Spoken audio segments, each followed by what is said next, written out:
Yeah. I'll start incorporating that more into the podcast as soon as I kind of like, I don't know, again, get a firmer understanding of it. And then I kind of want to have the right setting as well. Yeah. Cause like I've got the equipment, I've got tons of cool coffee shit, but Mm-hmm. I want to actually have the right video setting. I do have a cinematographer that comes over and occasionally films me do stuff. Like I have a film coming out in like a week. Uh, and it's over me doing the siphon brew process. And she came over and filmed that process, but I'm not sitting over here every time I make a cup of coffee, with a camera on my head, like fucking like showing myself making a cup of coffee. Maybe you should. Yeah. It's some fucking POV coffee making. That's what the people want. There you go. Yeah. Yes. With like a Viking headdress on him. And your shirt I off. fucking want. Why fucking not? So this is Kevin, by the way. I'm the one you've been talking to, and Yeah. I think you guys follow each other though online as well. Yeah. Yeah. Yeah. Actually, I think that's how I found out about you. Was you were following Kevin beforehand? I'm pretty sure. So, yeah. Yeah. So yeah, and we're already recording, so we can just keep rolling if you want to keep rolling because it all sounds good. All right, word. Yeah. Sounds good to me. Yeah, and we don't.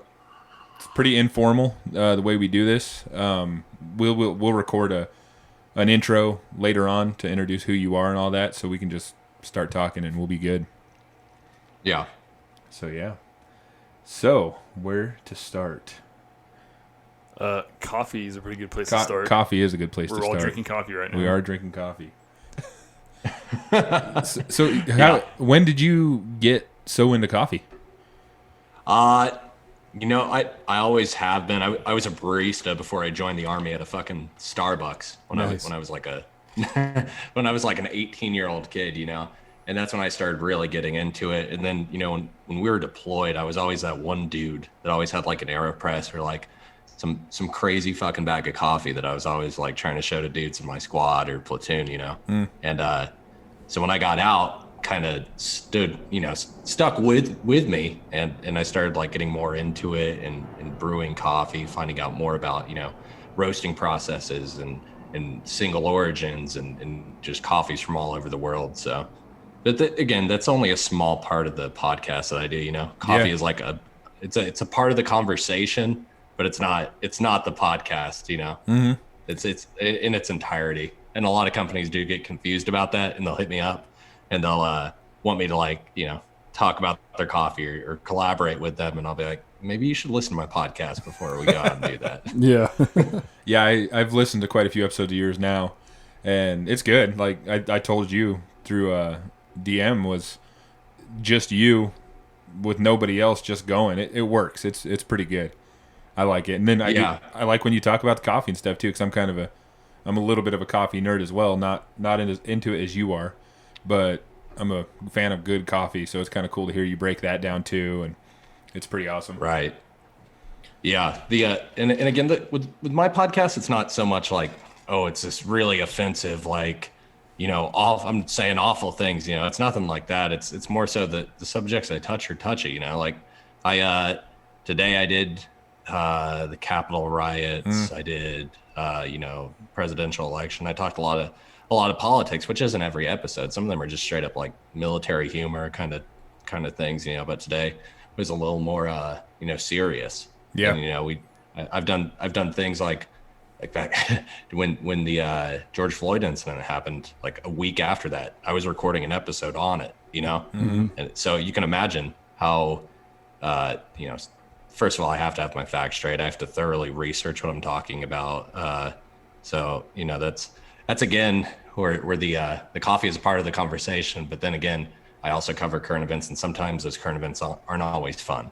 They're not always entertaining. No, and that's true, because on this podcast in the beginning we were trying to stay away from any political things or serious things in the beginning, but it's hard to do, especially today. That's what's going on, and it's going to come up in conversation. And I think, me personally, I was just too worried about either us or our guest offending someone who's listening, and then they wouldn't want to listen. And that was something I shouldn't have even been worrying about. Now I don't. We let the conversation roll where it rolls, and people are going to talk about what they're going to talk about. And yeah, I think that's healthier to just let people talk. Don't censor them down, And I don't think anyone is going to come off as offensive relative to me opening my fucking mouth on this podcast anyway. Like, actually, you two are kind of similar, just so you know, from hearing your podcast. And you both have military backgrounds and all that, so it makes sense. Right. I think when you've been in for a while and and been like legitimate deployments, that you lose that facade that everyone carries around with them. You have to be genuine because you've been stripped of everything. You've been stripped down. You've been made humble, whether you want it to be or not. By certain circumstances. And so now it's like all you have left is your shedded skin. You're genuine. So it's like if people either fucking like it or they don't. And they can kick rocks if they don't. And that's why in the like intro to the podcast or the teaser episode, I say if you don't like the podcast, it's a podcast, not a dick. Don't take it so hard. Yeah, because that's what it is, man. But when I initially started doing it, I had just finished. Let's see, I was medevac from Afghanistan in 2018, and I started the podcast in 2019 because I was at a WTB for a year, Warrior Transition Battalion, so kind of like a hospital unit. And when I got out, I was like, well, shit, what do I do now? So I kind of had a plan when I got out, and I started being a full-time student, like literally the day after I got my medical retirement. So it was like literally the day after I took my uniform off. I had a backpack on and I was at school, and I was like, well, I still need to like do something else. Like this can't be it. Yeah. So I started doing the podcast kind of as like for me, it was more an emotional outlet, sort of like therapy for me. Because obviously, when you end your military career, it's weird. You're indoctrinated over, when you first join, and the military is all you know for such a long, period of time. So when you get out and kind of tossed to the wind, it's like, okay, what do I do now? What's my purpose? Because I'm not an NCO anymore. I'm not like, I was an infantryman. I'm not kicking indoors. I'm not doing anything like that anymore. So what do I do? So that's how the podcast kind of came about. How long have you been doing the podcast now? Well, say again? How long have you been doing the podcast now? So I started doing it like a year and a half ago. When it first started, I had a co-host. I tried it with a co-host. It was another guy that was in the Army. And, I kind of just found out that he and I had fundamentally different beliefs. The podcast, you could tell it was like being pulled in two different directions. The episodes didn't quite make sense. And I was kind of like, I can do this by myself. In addition to that, people were also like, your co-host voice sucks, which is like, when you can't see a face, the voice is all you got. Yeah. So, Yeah. that's what I got told. And I kind of just ran with that. The podcast was still going under Degenerates Drinking Coffee. I ended up stopping it for maybe like 5 or 6 months, and then I kicked it back up again with just myself and better equipment, more structured episodes, better quality coffee, better quality like liquor. So things like that. I kind of just I put money into it basically. Yeah. No, quality is good to have. You have a sense of self appreciation too. Everything you do. I mean, that's the whole fundamentalist idea of, having your uniform or your hair a certain way. It's, having a high standard of yourself so that you do things a proficient way that make you feel confident. Because if you're confident, you'll perform well, and yes. Right. Those subtleties, the Freudian subtleties of military indoctrination, Yeah. Yeah. And those are some great things, like, leaving the Army. That was one thing that stuck with me. Is like, I've got a lot of really bad experiences from deployments, but I've also got this like this amount of discipline instilled in me that I can carry and like bring the table to whatever I do. Like right now I'm in school as a psychology major, and then the next move is to use my voc rehab and get a master's in clinical counseling, and then after that get a PsyD and then start working with post-combat veterans. That's my goal. But all of that takes discipline. And before I joined the Army, like I was a fucking shithead, man. I wasn't a good dude. I was like trying to start a metal band, and like we weren't that good, but I thought we were good, and like I was a punk, man. Like I didn't have any discipline. I was just kind of like running around wild. And now after being out, obviously there's some things during my military experience that I look back on, I'm like, yeah, man, that was some pretty awful stuff. Or like, you always had that one leader in a unit who were like, dude, this guy's a piece of shit. He wouldn't last a second in the real world. Yeah.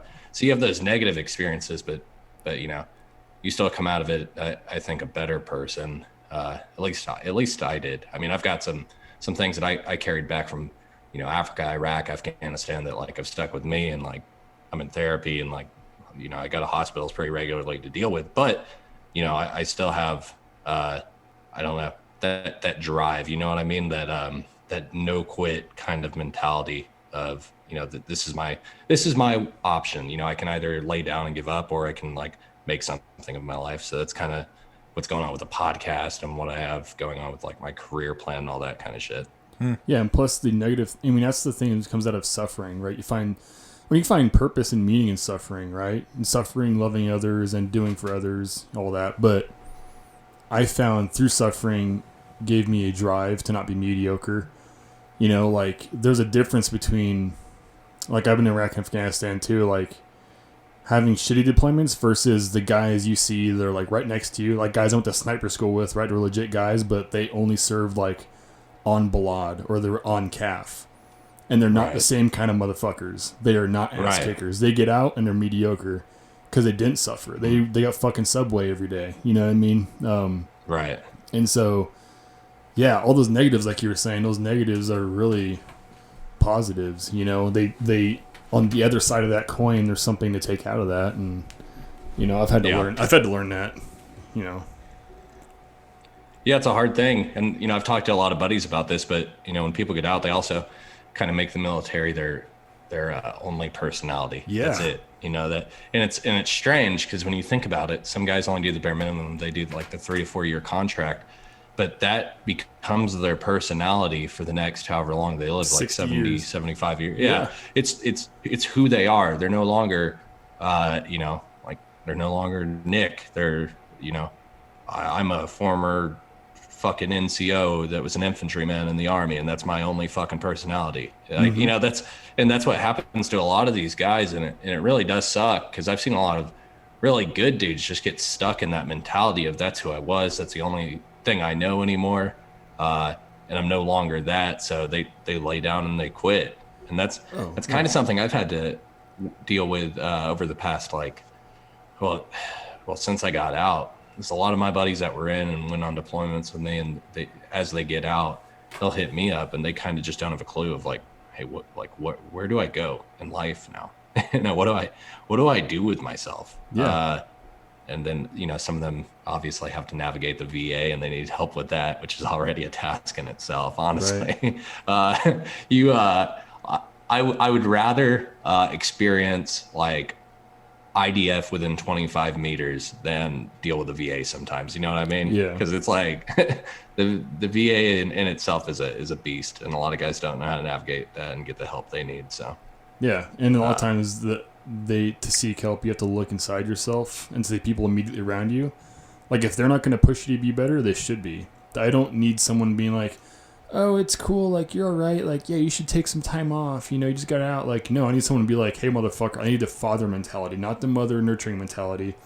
Get the fuck up and get in the gym, or go do something to be productive and get something to obsess about, because I'm tired of seeing motherfuckers getting out and be like, oh, I was awesome, and I was a PT stud, or I was an NCO and shit. Like, cool, I see you wearing fucking oversized jeans, old combat boots, and you let yourself go. So you're not that motherfucker anymore. Don't rely on your younger self to be the best version of yourself. The best version of yourself should be the one every day.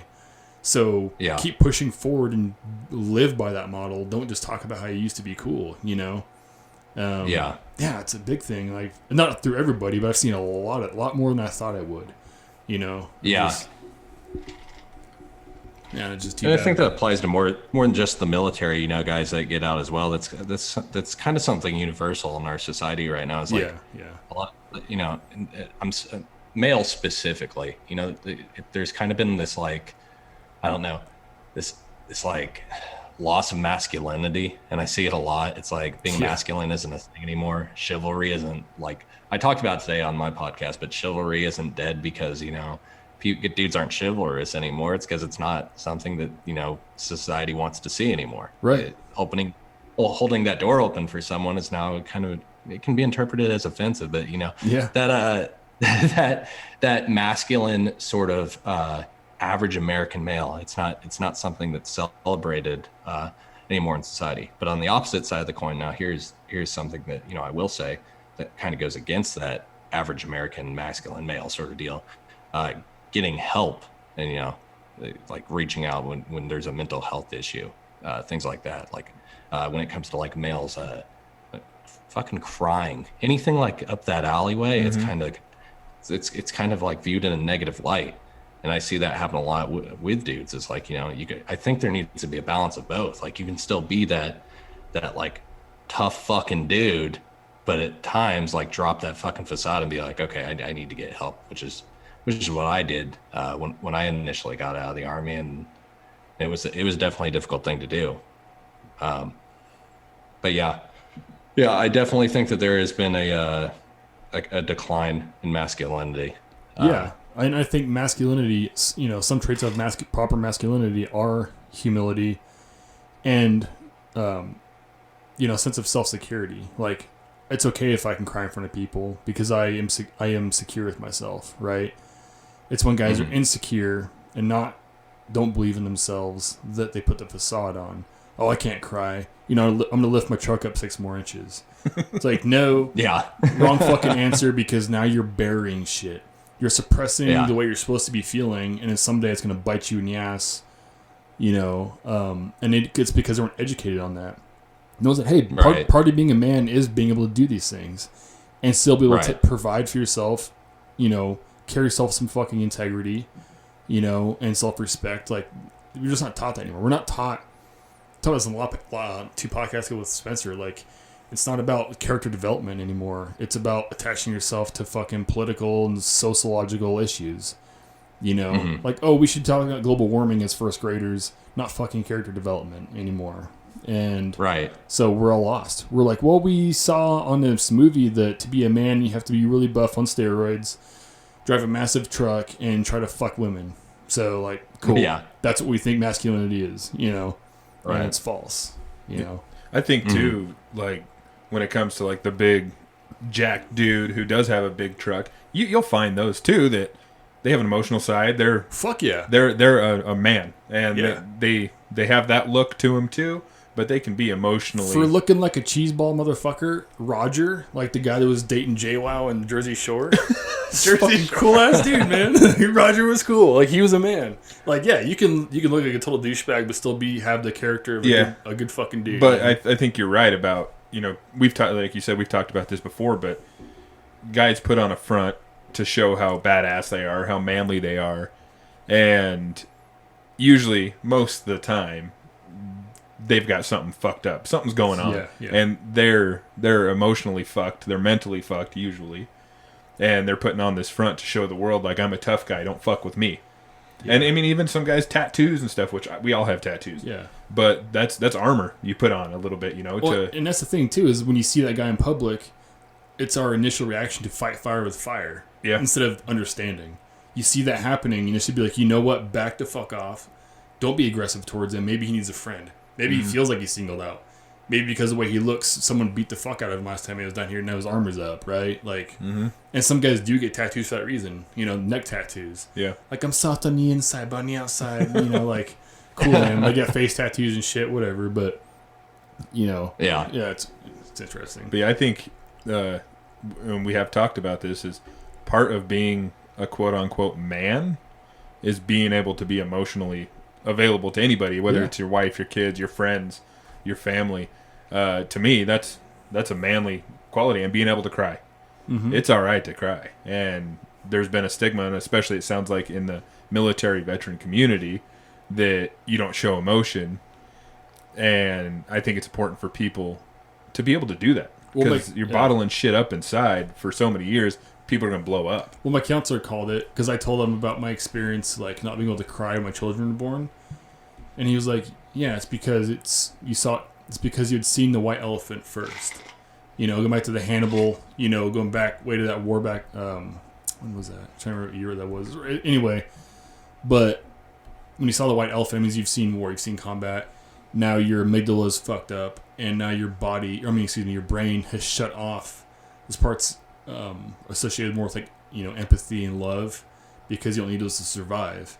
And so now those shut off to you. So after you've seen the white elephant, per se, you experience this life through a different set of eyes, essentially, until you can unfuck that.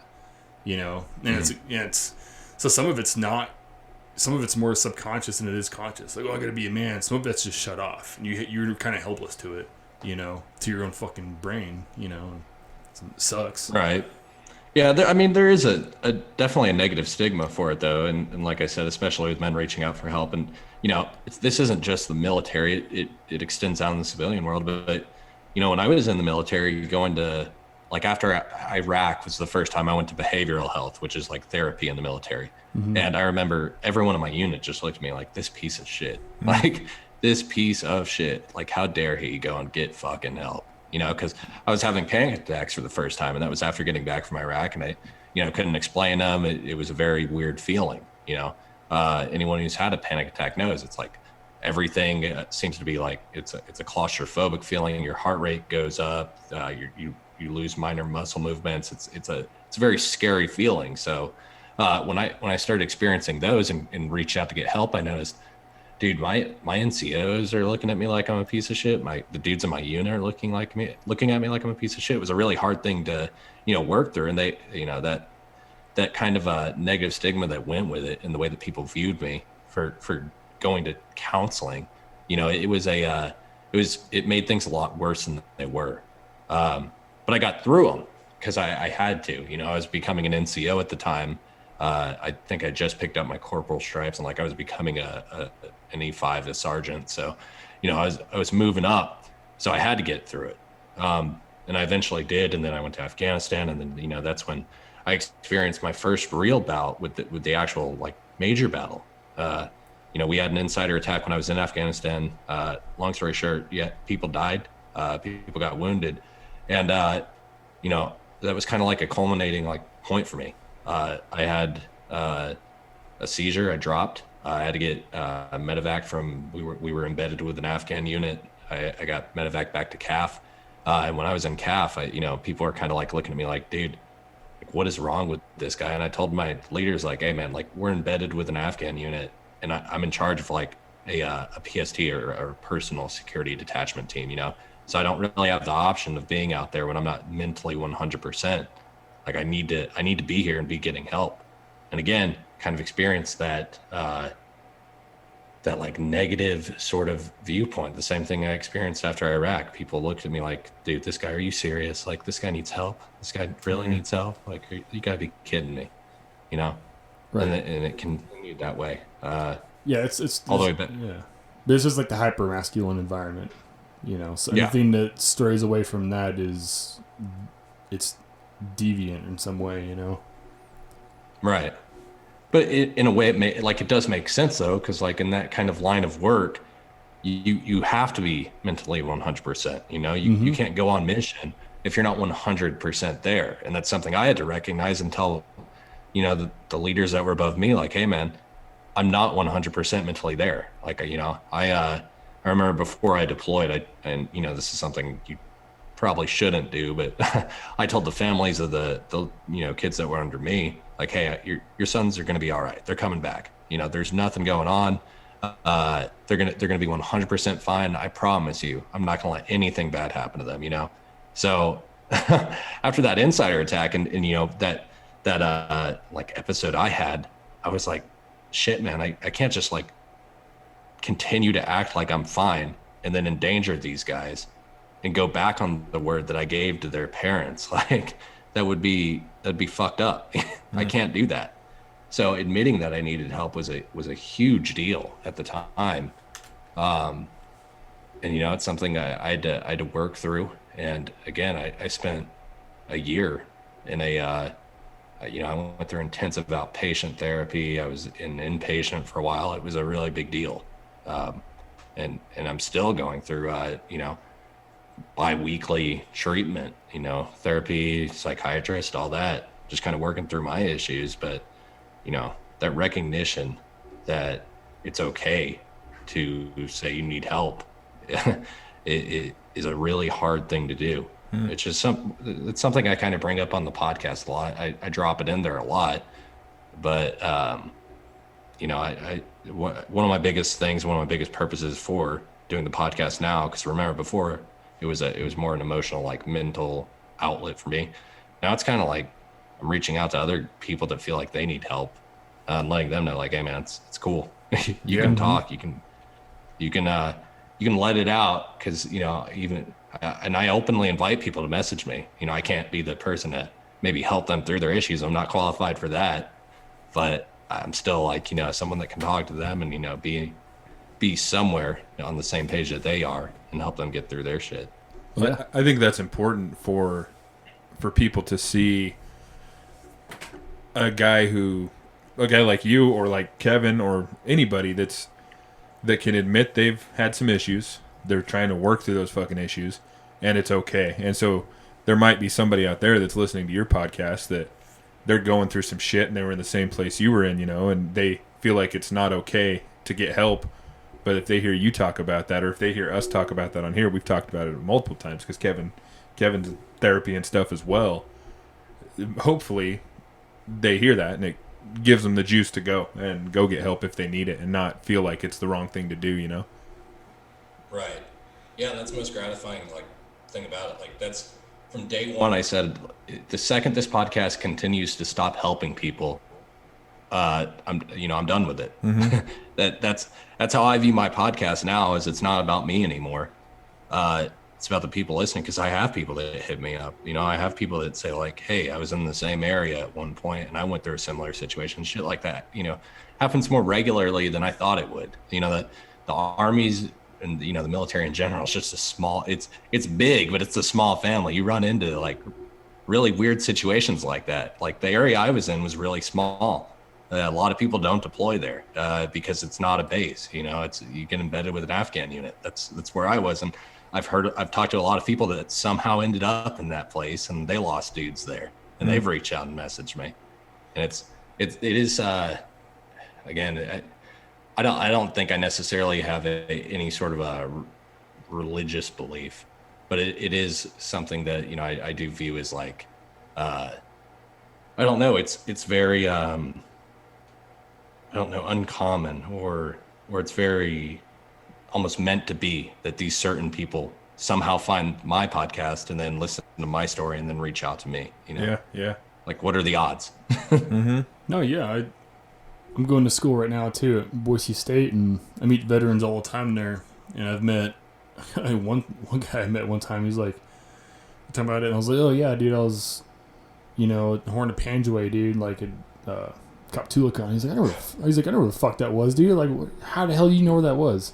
Like, it was a pot field we put a little cop on, dude. Like, how the fuck do you know? And he was like, "Oh, we're the ones that went in there and like tore it down in 2012 or 13 or whatever."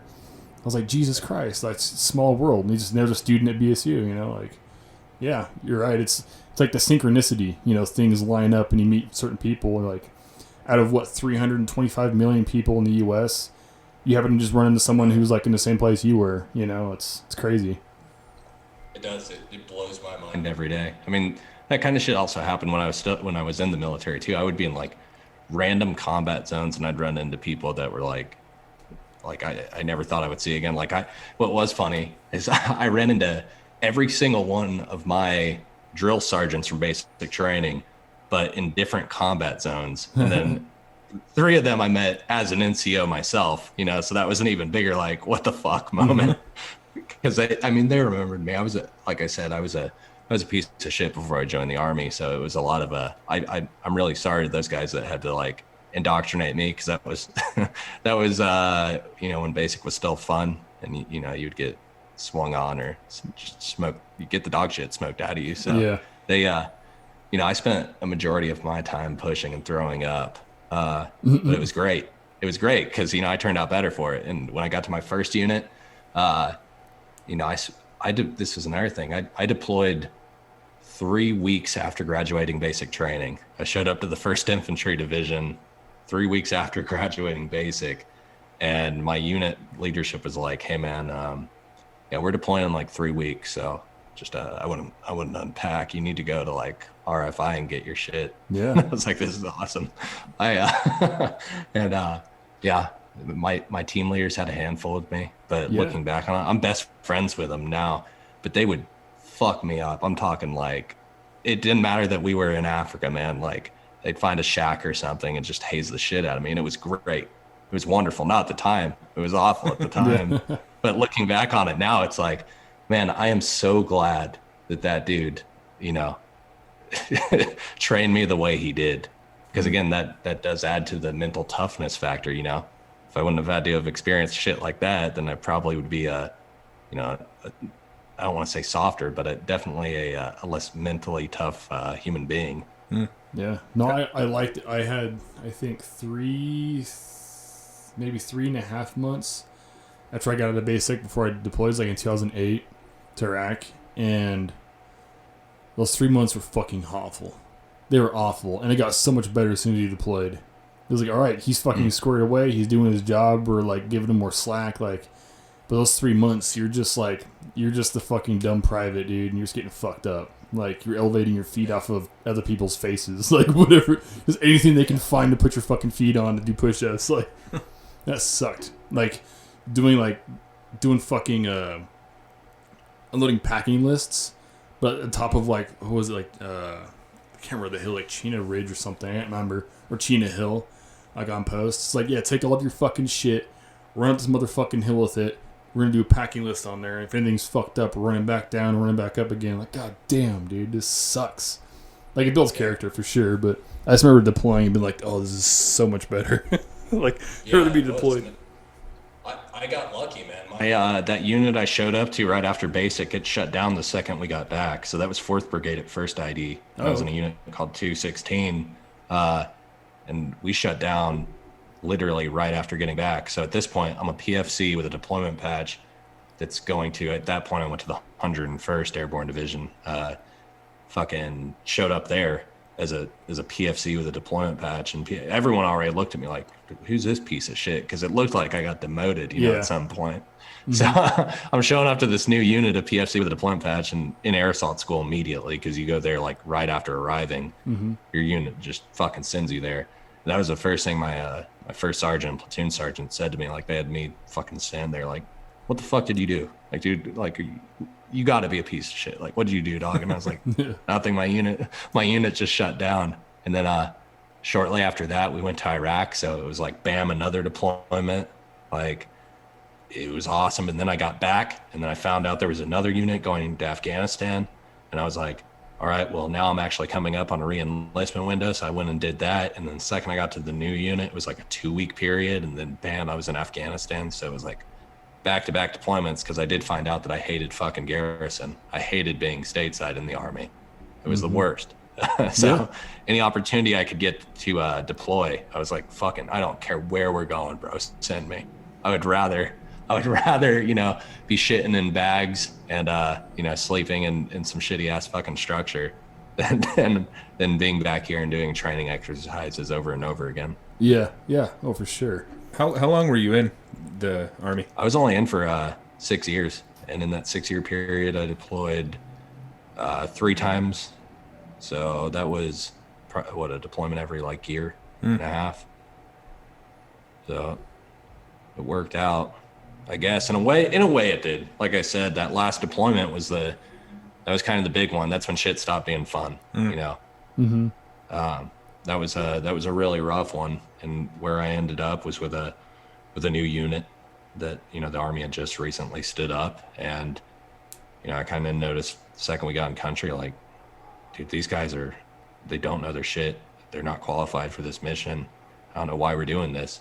Mm-hmm. And I was supposed to be their fucking, you know, personal security detachment. And I was like, this is fucked from the start. When we got in country, and a lot of my security advice was being ignored. You know, I kept noticing a lot of shifts in the way the ANA were acting. And, you know, I brought it up, and just got kind of told anytime a significant event happened, like, hey man, don't worry. It's whatever. Like, you know, you're reading into it. And then we had an insider attack that, you know, ended up killing one of my dudes and then wounding 2. And that was kind of like, I think that that was the moment, or the reason I kind of lost my shit was because I saw this coming for, at this point, it was like 6 months leading up to this point. And I was saying it constantly because, as a PSD, I'm not sitting in the fucking meetings drinking chai and chilling with the higher ups and all that shit. Like I'm fucking working with the Afghans. And again, we were embedded with them, so I'm living with them. I'm fucking eating the same food they're eating, I'm doing everything with them.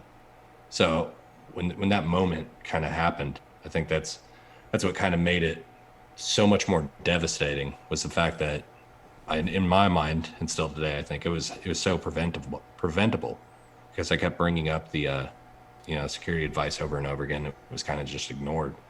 And then, years later, like literally the next group that replaced us, a few guys ended up dying, same spot, same way. So another insider threat. So damn. Yeah. So definitely not a fun deployment, but that's how it ended up ending. And then I had a few injuries myself from my time overseas, and then ended up medically retiring after that. So are you from Georgia originally, or is that just where you ended up? Or no, I'm actually from Atlanta, and I ended up retiring out of Fort Benning, and I just ended up staying down here because I don't know if you guys have ever been to Atlanta before. Yeah. It's fucking hell. Yeah. Like, it's really hard to get around. Now it's turning into LA. So I thought about it, and I was like, man, I don't want to be back up in Atlanta. Like, that's too much for me to fucking deal with at this point. I was already going to school down here. I was enrolled in online classes, at least when I was in the WTB. So I ended up just staying down here, and it ended up working out because this area is, again, it's just being completely thrown back into the civilian world. I knew that wasn't going to be healthy.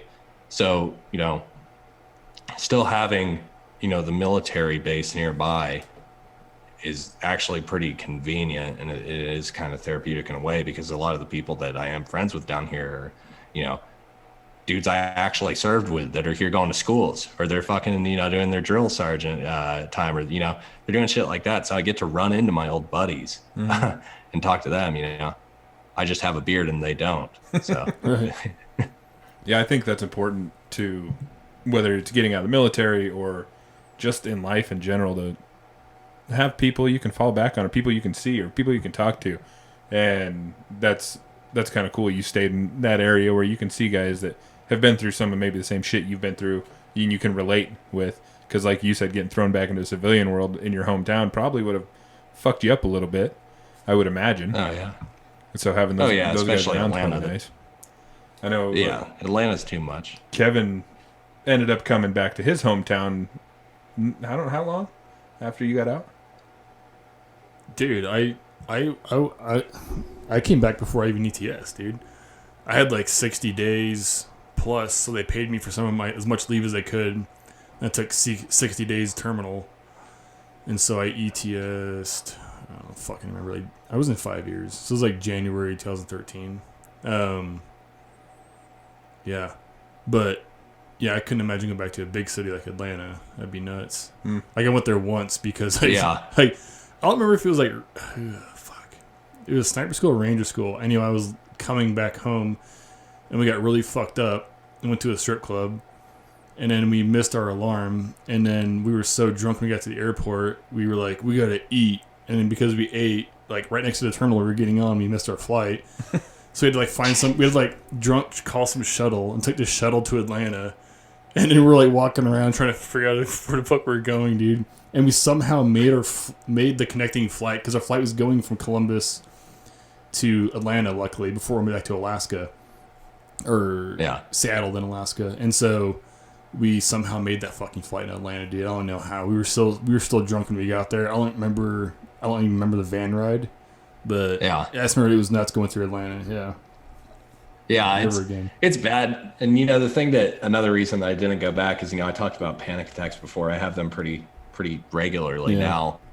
So, and that's being down in, if you've been to Columbus, it's small, man. There's not much going on. Yeah. So if I'm having fucking daily panic attacks down here, imagine me in Atlanta, I wouldn't leave my room, you know. I would be because there's shit going on everywhere, you know. Well, you never know. Like this year, the first one of like a long string of them this year, before I was like hospitalized, I was at Lowe's. I was at Lowe's looking for some shit, and I got vertigo, and then it just kicked in, and I was fucked. Yeah. And like the third one I had was like angina, essentially. So I thought I was having a heart attack, so I called like 911, and they came and ran an EKG, and they're like, "Yeah, doesn't look good, you know." At least they put up red flags, so like they took me to the hospital. But no, the cardiologist was like, "No, dude, like your heart, like you have an extreme heart, dude. Like you need to be doing intense shit. Your heart can withstand a lot." He's like, "It's not your fucking heart." He's like, "You need to be on psychedelics." I was like, "It's weird to hear like a doctor say that." He's like, "You need to be fucking doing MDMA and shit. You know, I swear to God, it'll help you. You don't be taking those SSRIs and shit, you know." So it's really cool to hear a cardiologist telling me that. I was like, "All right, man, I'll look into it, you know." Mm-hmm. But that's what I thought. Yeah. But as of last night, I thought the same thing.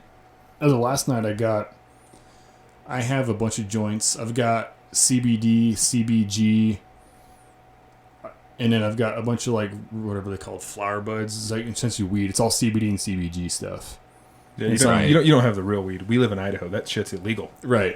So we got these joints and stuff I can smoke to see if they work a little bit. You know, I'm not against like regular weed. I think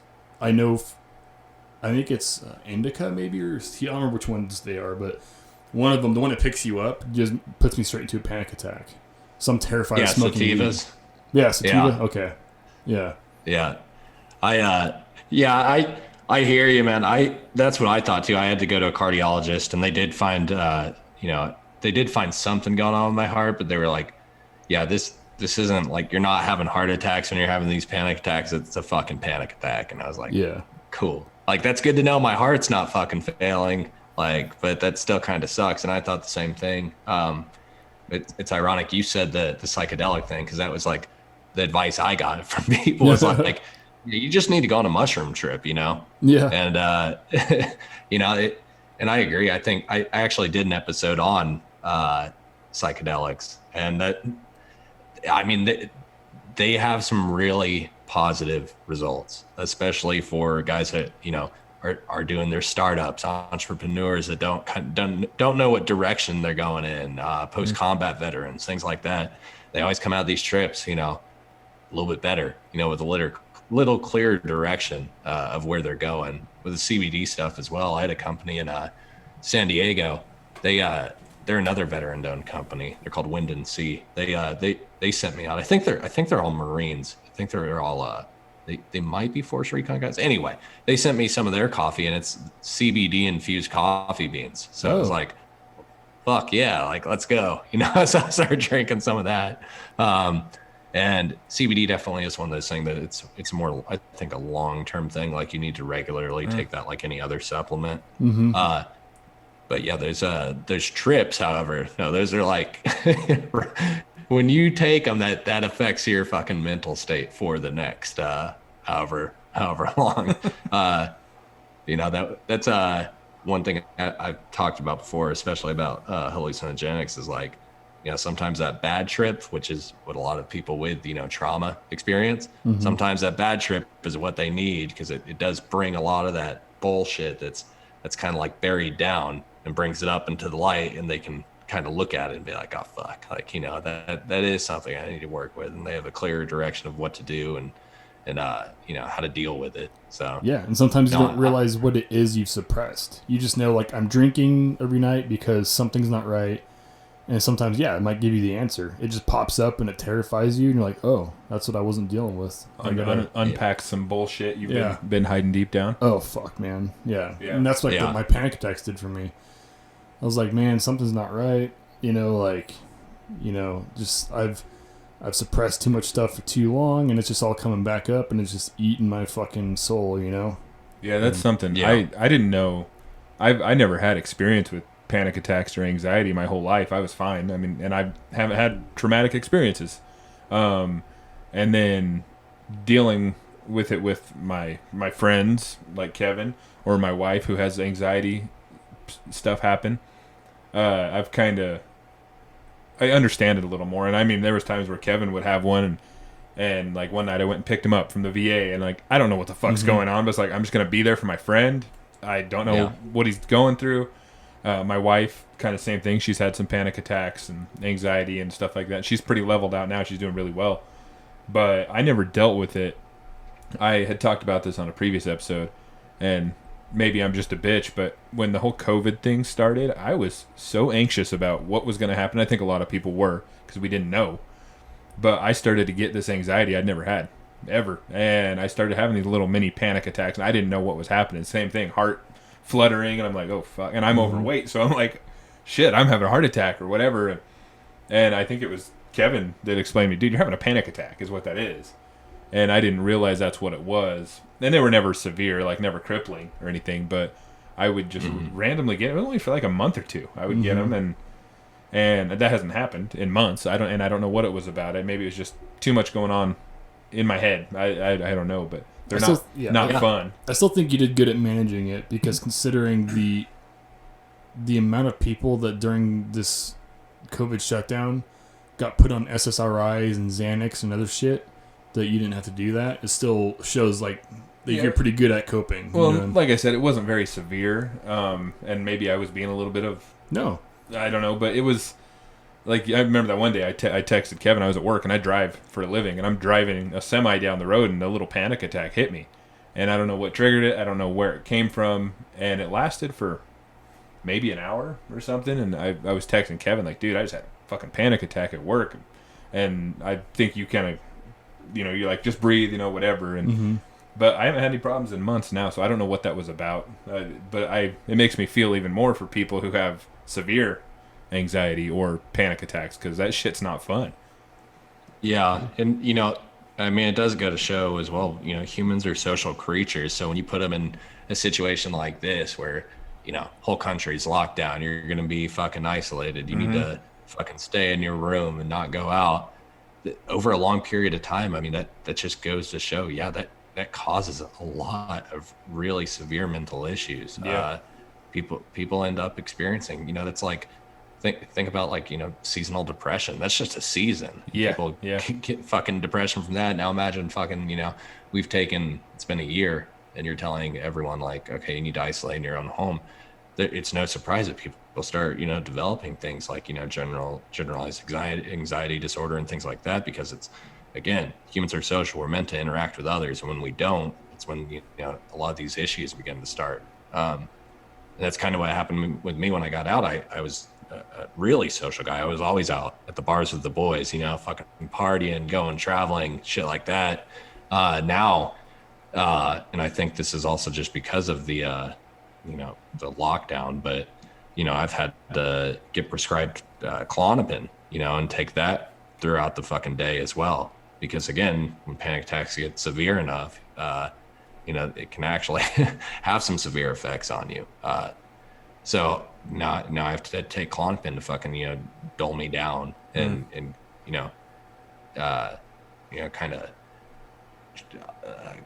make those sharp edges a little less sharp.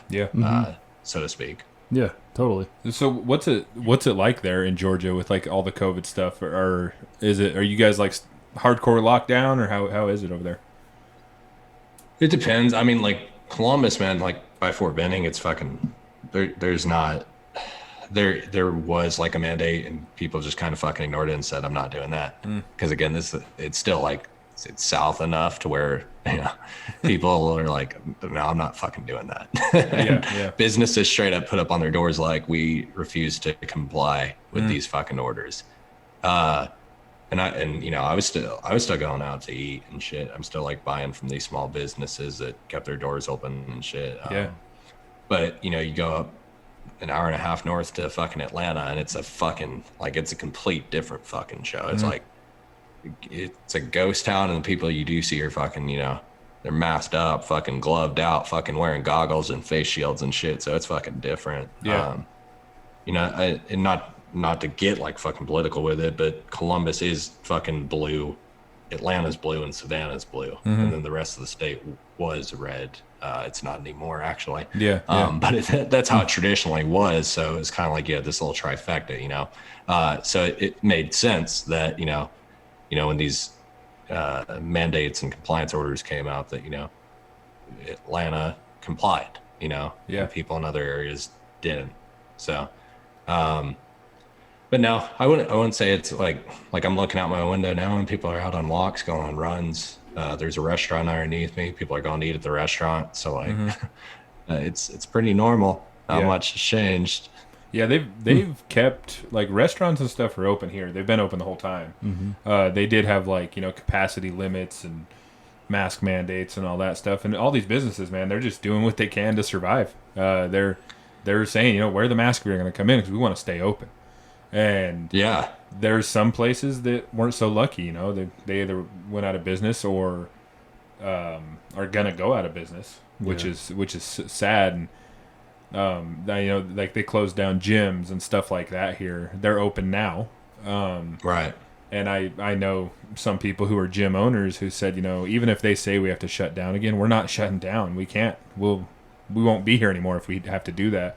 So I just feel for a lot of these small business owners. And there's a little Mexican restaurant that's a small business we love here, not far from where we live. And it's probably a 35-minute drive out there.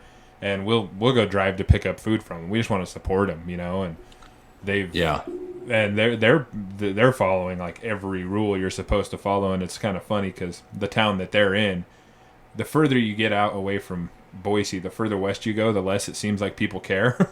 Oh yeah. And it's more rural and stuff out that direction. But this company, this little restaurant, they're fairly new and they were super successful early on, and then COVID hit, and they followed every rule they had to stay open, and they have stayed open, and they're still rolling. But it's a whole crazy thing, and hopefully there's a light at the end of the tunnel somewhere, sometime. But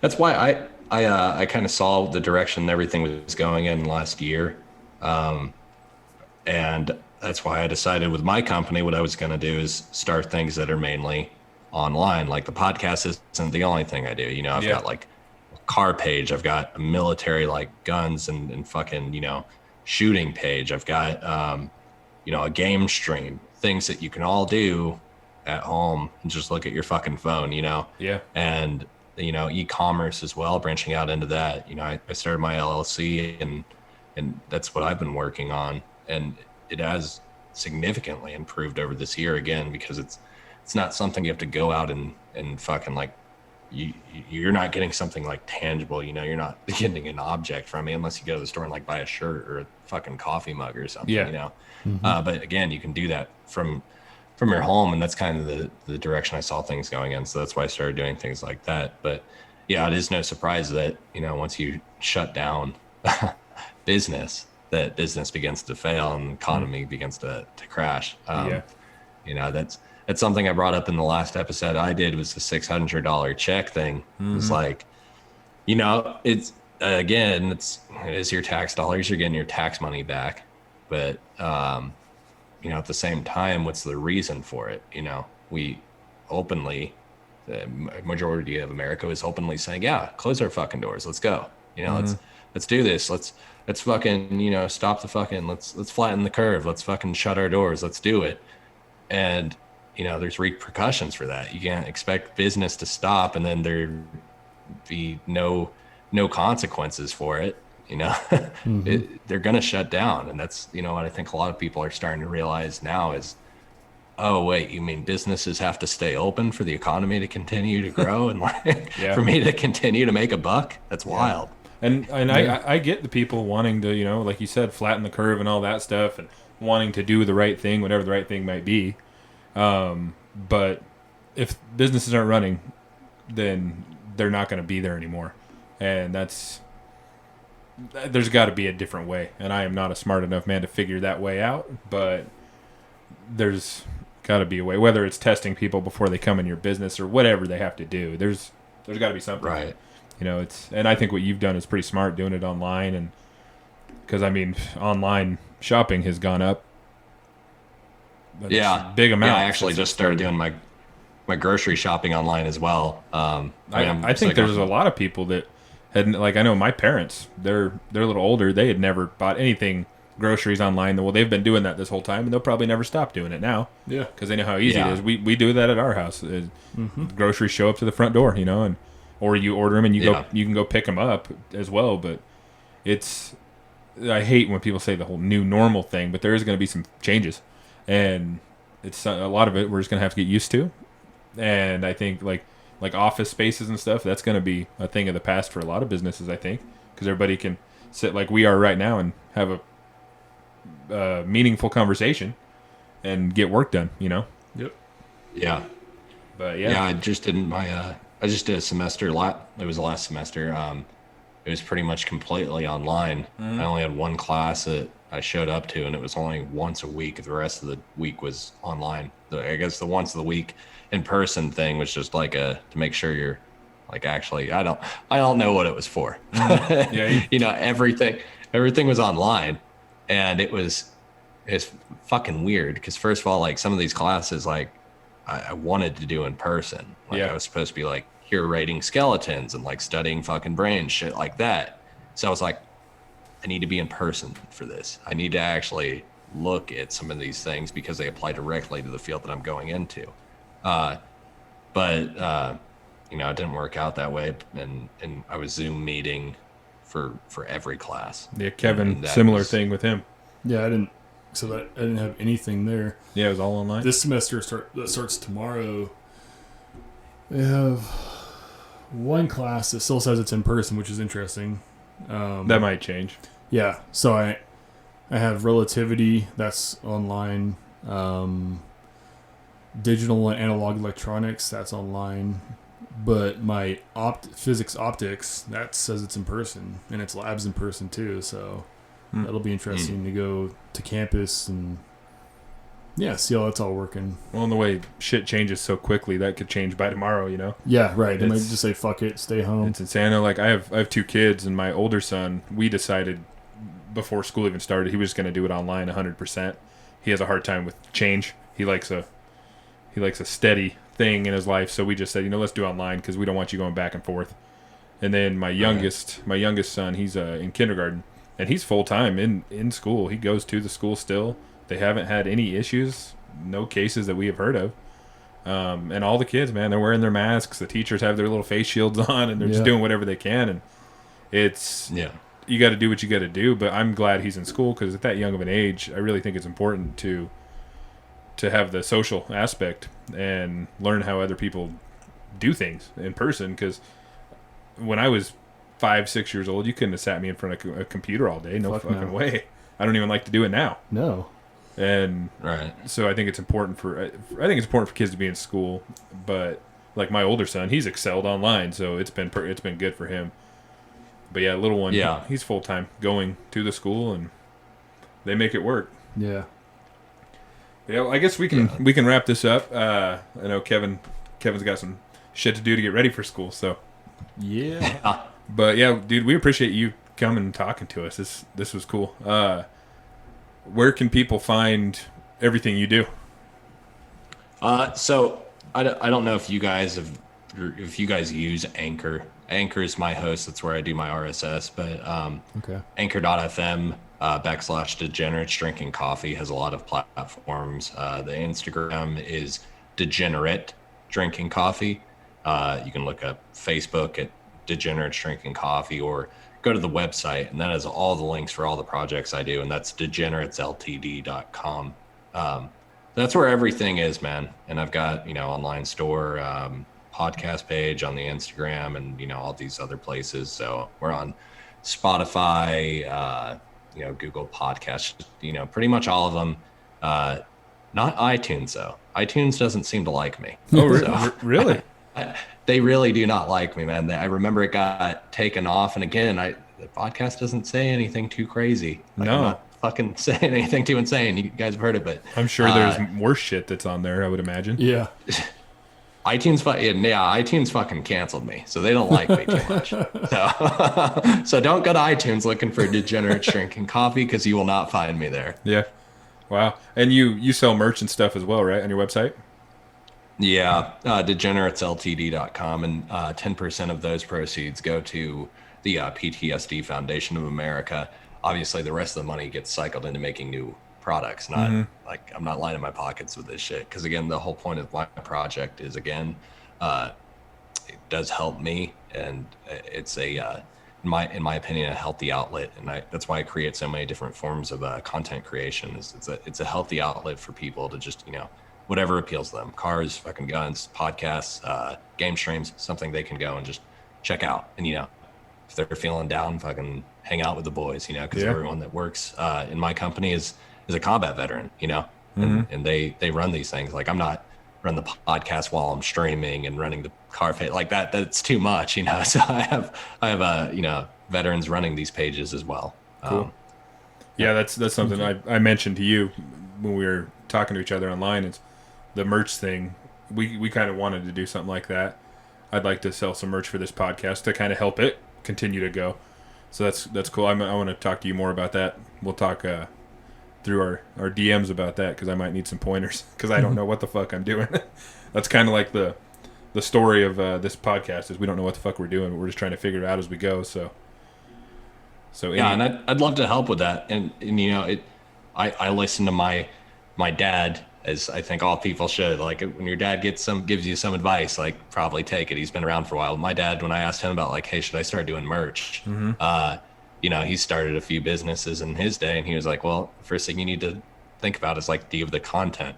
Is the content there? Are you producing something that people want? And then start looking into, like, do you want to start selling things? Yeah. And why do you want to sell it? And is it something people would actually find useful? So, but yeah, I would love to help as much as I can with that. Again, I'm still figuring out as well. So, yeah, we're all finding our way in this thing. So that's a fact. And I'm never too proud to ask somebody who knows more about something than me for help. I think that's the way it should be, man. If people can help each other out, why not? Right. All right, cool, man. Well, this episode will be up next week, is when this will be up. So, and I'm gonna snag some of your social media pictures for promotion and stuff, if you don't mind. All right. Yeah, it sounds great, man. Awesome. All right, dude. Well, we appreciate you. All right, appreciate it, you guys. Thanks for having me on. Yep, we'll talk to you later. Later.